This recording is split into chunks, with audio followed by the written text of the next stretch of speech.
সবুজ পাহাড়ের কোলে নাচছেন এক তরুণী, ঠোঁটে সিগারেট, পরনে শার্ট প্যান্ট, গলায় scarf.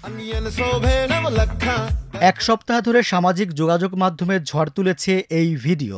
Facebook, Instagram, TikTok, YouTube সব প্ল্যাটফর্মে ছড়িয়ে পড়েছে রীতিমতো উন্মাদনা। অনেকেই প্রশ্ন করছেন, এই তরুণী কে?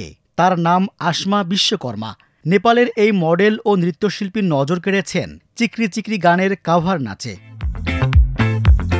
চিকরি চিকরি গানটি মুক্তির অপেক্ষায় থাকা তেলুগু সিনেমা পেড্ডির। পরিচালনা করেছেন বুচি বাবু সোনা।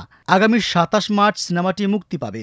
এই গানের সুর করেছেন এ.আর রহমান এবং গেয়েছেন মোহিত চৌহান, তেলুগু ও হিন্দি দুই ভাষাতেই। গানের ভিডিওতে দেখা গেছে দক্ষিণ ভারতীয় তারকা রামচরণকে সিগারেট হাতে নাচতে। তার সেই স্টেপ এখন তরুণদের ট্রেন্ড। অসংখ্য কাভার ভিডিওর ভিড়ের মধ্যেও সবচেয়ে বেশি নজর কেড়েছে আসমার নাচ।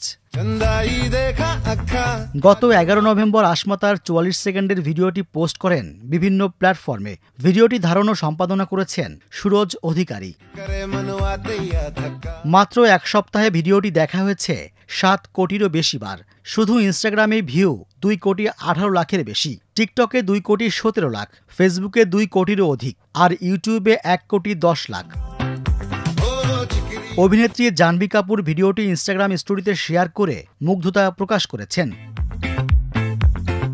নাচের জগতে পরিচিত মুখ আসমা বিশ্বকর্মা। ২০১০ সাল থেকে তিনি যুক্ত রয়েছেন নেপালের জনপ্রিয় ডান্স গ্রুপ দ্য কার্টুনস ক্রুর সঙ্গে। ফ্যান্টাস্টিক ও নাইমালাই থাচানের মতো গানের মাধ্যমে এই গ্রুপ আন্তর্জাতিক পরিচিতি পেয়েছে। সঙ্গে তিনি কাজ করেছেন মিউজিক ভিডিও ও চলচ্চিত্রে। একটি কাভার নাচ, আর তাতেই নেপাল ছাড়িয়ে আন্তর্জাতিক অঙ্গনে জায়গা করে নিয়েছেন আসমা বিশ্বকর্মা। চিকরি চিকরির তালে তার নাচ এখন পর্যন্ত আলোচনার কেন্দ্রবিন্দুতে।